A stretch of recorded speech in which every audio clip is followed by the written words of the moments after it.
மத்தவங்களை பயமுறுத்தி பயமுறுத்தி வாழறவங்களுக்கு அது ஒரு அடிக்ஷன் மாதிரிங்கயா.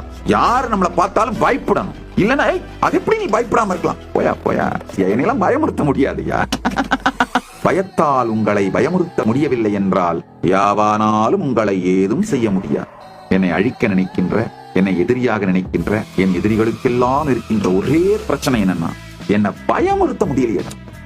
ஆக்சுவலா நான் ஒரு பயந்தா மாதிரி நடிச்சேன்னா கூட போதும், அவங்களுக்கு ஒரு திருப்தி வந்துடும். பயத்தை எனக்கு காட்ட முடியலையேன்ற அந்த கடுங்கோபம் தான் அவர்களுடைய தாக்குதலை அதிகமாக்கிட்டே போறாங்க.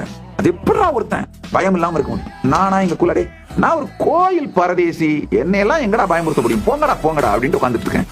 அண்ணாமலையார் கோயில் தயிர் சோறு புளியோதரை அவர் பிரசாதத்தை தின்னு வளர்ந்த கோயில் பண்டாரண்டா. எங்க மசில் மெமரியில எல்லாம் பயோ மெமரியிலயோ காக்னிட்டிவ் இன்டர்பிரிட்டேஷன்ல பயம் எல்லாம் வராதுடா. போங்கப்பா போங்கப்பா. அடுத்த வீடு பாருங்கப்பா.